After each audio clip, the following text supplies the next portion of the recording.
खम्मा घनी दोस्तों, राजस्थान की राजधानी और कई राजा रानियों की कहानी है जयपुर।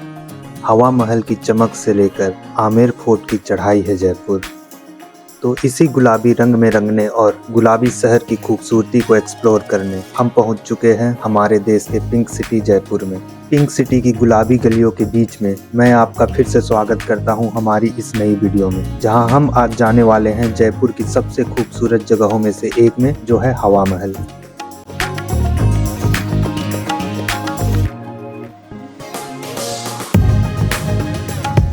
आगरा से ट्रेन में बैठकर हम पहुंचते हैं जयपुर रात के 10 बजे। हमारी बुकिंग थी जयपुर जंक्शन के ठीक सामने होटल लक्ष्मी विला में, जहां हमने किया चेक इन और रूम में जाते ही बेड पे पड़ते ही हम सो गए। अगली सुबह बेड से उठते ही हम रेडी होकर निकलते हैं हवा महल की ओर। ऑटो वाले को देते हैं 100 रुपए और पहुंचते हैं पिंक सिटी की शान हवा महल। दोस्तों, जितना खूबसूरत हवा महल का व्यू है उससे भी बेहतरीन इसके किस्से हैं। हवा महल का नाम सुनते ही आपके मन में जो इमेज आती होगी वो ये है, जयपुर का सबसे वायरल हिस्सा, जो दिखने में बेहद खूबसूरत होने के साथ साथ अपने स्ट्रक्चर में कई कहानियां छुपा रखा है। इस महल को बनवाया था राजपूत महाराजा सवाई सिंह जी ने, स्पेशली महल की रानियों और वहां रहने वाली महिलाओं के लिए। इसका जो स्ट्रक्चर है वो एक क्राउन की तरह बनाया गया है। माना जाता है महाराजा सवाई सिंह जी भगवान श्री कृष्ण के बहुत बड़े भक्त थे और उनके मुकुट से ही इंस्पायर होकर हवा महल का डिजाइन बनवाया था।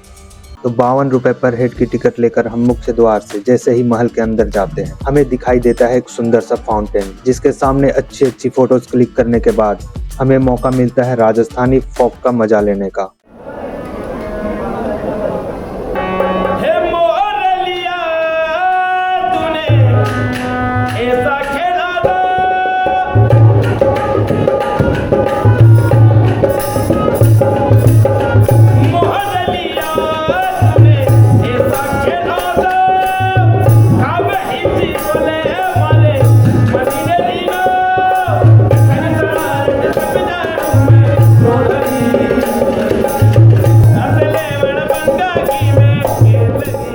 मजेदार लाइव परफॉर्मेंस देखने के बाद हम बढ़ते हैं आगे। दोस्तों, हवा महल में टोटल 5 मंजिल बने हुए हैं, जिसमें से हर मंजिल का अलग अलग नाम भी है। जिसमें सबसे नीचे वाला जहां अभी हम खड़े हैं वो है शरद मंदिर। इसके ऊपर हमें मिलेगा रतन मंदिर, फिर हमें मिलेगा विचित्र मंदिर, फिर चौथी फ्लोर में है सूर्य प्रकाश मंदिर और लास्ट में हमें मिलेगा मुकुट मंदिर।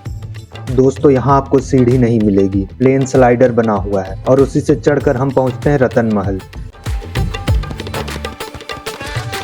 जहां लगे हुए 9 रत्न के रंगों के ग्लास पे जब सूरज की किरणें पड़ती है तो यह रत्नों की तरह चमक उठता है। दोस्तों, यहाँ आपको बहुत सारी छोटी छोटी खिड़कियां मिलेगी, जहां से रानियां और उनकी दासियां महल से बाहर देखा करती थी, क्योंकि उन्हें उस वक्त महल के बाहर जाना मना होता था। आपको मैं बता दूं, ये एक ऐसा महल है जहाँ कोई राजा या रानी नहीं रहा करते थे। उस टाइम पे जब इसे बनवाया गया था, यहाँ से एक सीक्रेट रास्ता बनाया गया था जो सीधे सिटी पैलेस से जाकर मिलता था और वहीं से आती थी यहाँ पे रानियां और उनकी दासियां। दोस्तों, अगर आप भी यहाँ आना चाहते हो तो कभी भी न्यू ईयर के टाइम पे मत आना, वरना आप भी हमारी तरह भीड़ का हिस्सा बन जाओगे। काफी भीड़ होने की वजह से दूसरी मंजिल से ही हम नीचे आ जाते हैं और चलते हैं महल के उस हिस्से के पास जिसके लिए हवा महल पूरी दुनिया में जाना जाता है। तो उसी मुख्य द्वार से फिर से बाहर निकलकर और महल का आधा चक्कर लगाकर हम पहुँचते हैं महल के पीछे की ओर, जो बिल्कुल सड़क के किनारे है और यहाँ आने का कोई टिकट नहीं लगता है, ना ही कोई गाइड चाहिए। बस चाहिए तो एक स्पेस जहां से हम अच्छी फोटोज ले सके। पर जैसा मैंने पहले ही बताया था,